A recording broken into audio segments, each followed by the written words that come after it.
স্বামীর পায়ের নিচে স্ত্রীর জান্নাত, এই কথাটা অনেক পুরুষ খুশি হতে পারে এবং অনেক স্ত্রী হয়তো মনঃক্ষুণ্ণ হতে পারে।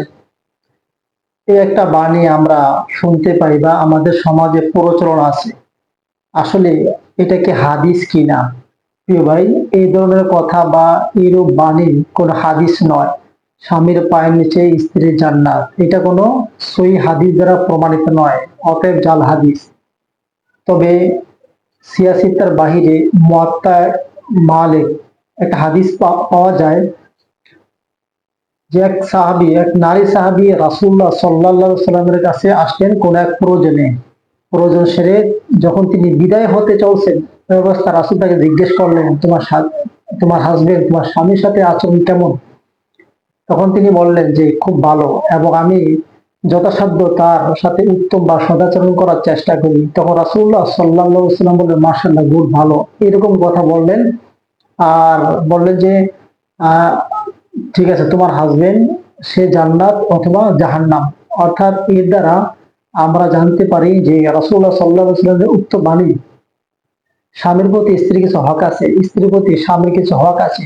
স্বামী যদি আপনার আল্লাহওয়ালা হয়, দিন প্রেমিক, ইসলাম প্রেমিক হয়, সুন্নাহ মোতাবেক জীবন পরিচালনা করে, তাহলে তার কথা মানা স্ত্রীর জন্য ওয়াজিব, আবশ্যক।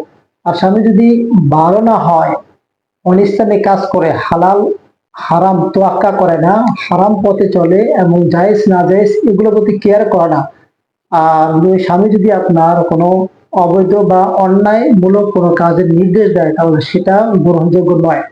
তবে প্রথমে যে কথাটা উল্লেখ করা হয়েছে যে স্বামীর পায়ের নিচে স্ত্রীর জান্নাত, এটা সহি হাদিস দ্বারা প্রমাণিত নয়। রাসূলুল্লাহ সাল্লাল্লাহু আলাইহি ওয়াসাল্লাম বলেন যে মান কাযাবা আলাইয়া মুতাআম্মিদান ফালিয়াতাবাওয়া মাকআদাহু মিনান নার, অর্থাৎ যে বাণী, যে উক্তি আমার নয়, কেউ যদি আমার উপরে মিথ্যারোপ করে, মিথ্যা প্রশ্রয় নেয়, তাহলে ওই ব্যক্তি যেন তার আপন ঠিকানা জাহান্নাম বানিয়ে নেয়। অতএব এমন কথা আমরা কখনোই বলবো না। যেটা আপনি জানেন না সেটা কেমনি বলবেন?